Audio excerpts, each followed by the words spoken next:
Matapos ang sunod-sunod na sightings at intensifying fanbuzz, biglang tahimik ang paligid ng kumalat ang balita na umuwing Davao si Eman Bacosa Pacquiao upang doon mag-spend ng holiday season kasama ang kanyang pamilya. Ayon sa source, matagal na raw planado ni Eman ang bakasyong ito at gusto niyang magpahinga at mag-focus muna sa quality time sa mga mahal niya sa buhay bago sumabak ulit sa mga proyekto sa Maynila.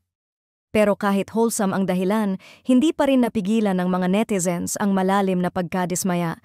Trending sa X, dating Twitter, ang mga post ng fans na tila nalulumbay dahil nangangahulugan daw ito ng mas mahabang paghihintay bago muling magkita sina Eman at Jillian Ward. Dalawang artista na kahit hindi patambalan ay patuloy na pinag-uusapan at pinagkakaguluhan ng online community. May mga comments pang, "Bitin na bitin kami." Wala man lang bago siya umalis at mukhang next year pa magkakasama ulit. May ilan ding nagbiro na parang long-distance friendship na raw ang nangyayari dahil sa biglaang pag-uwi ng aktor. Sa kabila ng lungkot, may fans namang naiintindihan ang desisyon ni Eman. Anila, natural lang na magpa-family time sa ganitong panahon, lalo't halos buong taon ay puno ang schedule ng mga artista.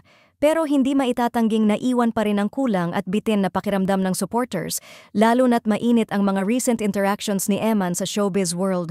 Sa ngayon, todo bantay ang fans kung kailan ang balik Maynila ni Eman at kung may mga espesyal bang proyekto o pasabog siyang dadalhin pagbalik niya. Ngunit sa ngayon, isa lang ang malinaw, holiday break muna si Eman at kailangan munang magtiyaga ang fans sa matagal-tagal na Eman updates drought. Sa ngayon, walang clear date kung kailan exactly babalik si Eman sa Manila, pero sigurado ang fans na pagbalik niya, mas tutok sila sa bawat galaw, bawat post, at bawat rumored project na posibleng pasabog ng young actor.